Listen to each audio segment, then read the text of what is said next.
Ini kami mewawancarai khusus Presiden ke-7 Republik Indonesia, Bapak Joko Widodo.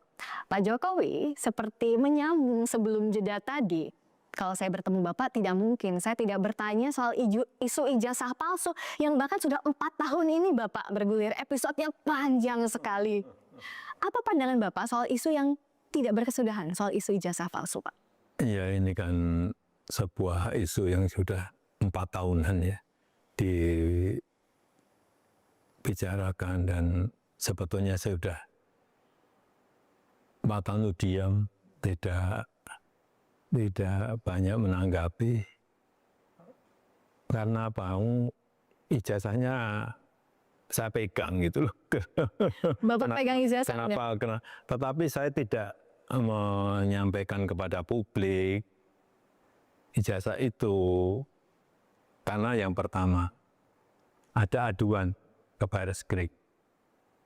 Yang kedua, saya dituduh ijazahnya palsu. Artinya yang menuduh itu yang harus membuktikan.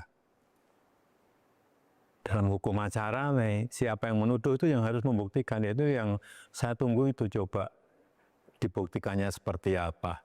Dan itu akan lebih baik kalau pembuktiannya itu di pengadilan.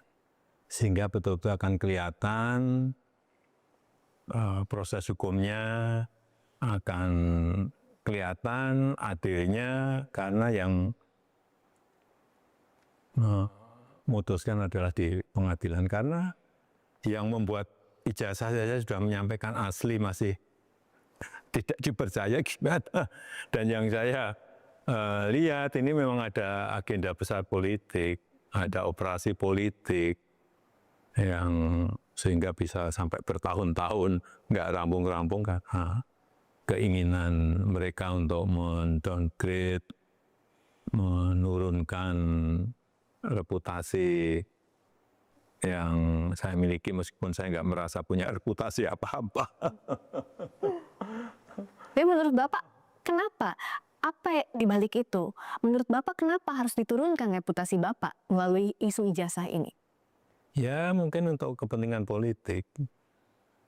Kenapa sih kita harus mengolok-olok, menjelek-jelekan, merendahkan, menghina, menuduh-nuduh?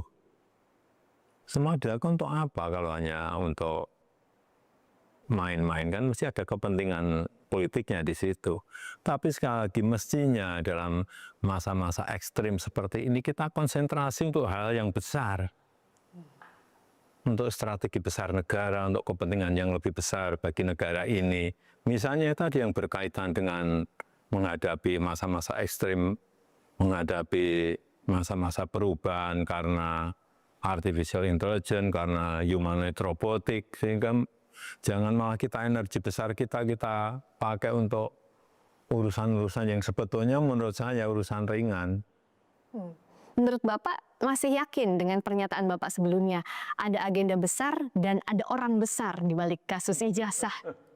Saya pastikan, ya. Bapak sudah tahu? Gimana? Kira-kira siapa di balik? Ya, saya kira gampang ditebak lah. Tapi tidak perlu saya sampaikan. Dan Bapak tadi mengatakan bahwa lebih baik ini dibawa sampai ke ranah hukum.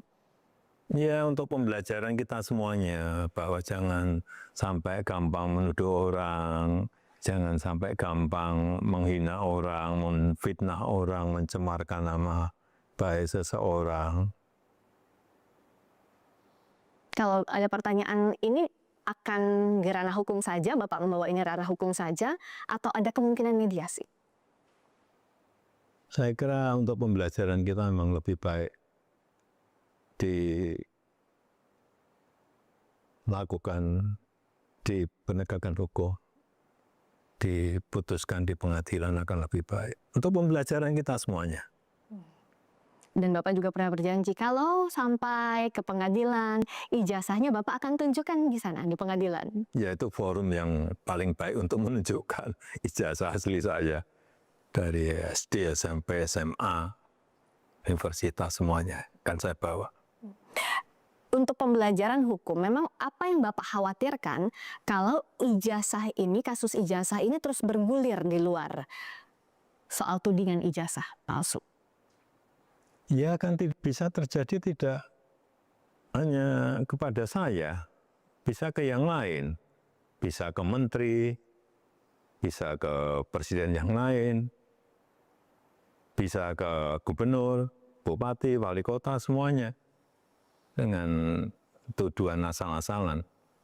Tapi kalau menuduh dengan bukti itu yang baik. Menurut Bapak, seharusnya tidak ada kasus tudingan-tudingan ini lagi di kemudian hari. Ya ini untuk pembelajaran kita semuanya. Selain kasus ijazah, sebenarnya sebagai presiden 2 periode yang sekarang juga sudah purna tugas, tapi tentu pandangan Bapak terhadap bangsa ini jadi penting. Apakah ada kekhawatiran di benak Bapak soal masa depan Indonesia? Ya saya kira kita dilihat, sekali lagi kita dilihat oleh negara lain itu dijadikan contoh karena stabilitas ekonomi kita baik, stabilitas politik kita baik, sampai di era Presiden Prabowo ini dipandang oleh negara lain bagus, sehingga jangan sampai pandangan ini berubah. Dan saya melihat pertumbuhan ekonomi di era Presiden Prabowo juga bagus, masih di atas 5. Baik di kuartal pertama, kedua, dan ketiga, saya rasa ekonomi kita akan masih tumbuh di atas 5. Tadi Bapak masih optimis soal pertumbuhan ekonomi kita, dan silakan Bapak menyampaikan agar seluruh elemen bangsa kita bisa bahu-membahu menyiapkan era di depannya, kita bisa lebih solid lagi menghadapi berbagai tantangan di depan. Apa yang ingin Bapak sampaikan soal ini, Pak Jokowi? Ya semuanya harus mempersiapkan, pemerintah, sektor swasta, seluruh masyarakat memang semuanya harus bersiap-siap menghadapi era intelligence ekonomi, era ekonomi kecerdasan, yang di situ nanti akan ada perubahan-perubahan besar di seluruh sendi-sendi kehidupan kita. Akan ada elemen AI, akan ada elemen artificial intelligence yang mempengaruhi sendi-sendi kehidupan kita. Ditambah lagi dengan humanoid robotik yang itu juga akan mempengaruhi perubahan di era masa-masa ekstrim ini, dan kita memang harus bersatu, solid, menghadapi era yang sangat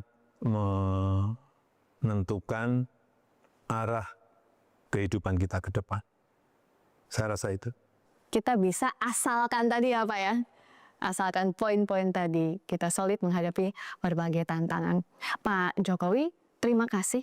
Kami boleh mampir ke kediaman Bapak di Sumber, Surakarta, dan ini juga sekali lagi menjadi wawancara pertama Bapak setelah purna tugas. Terima kasih banyak sudah menerima tim Kompas TV. Terima kasih Mbak Beska. Terima kasih banyak.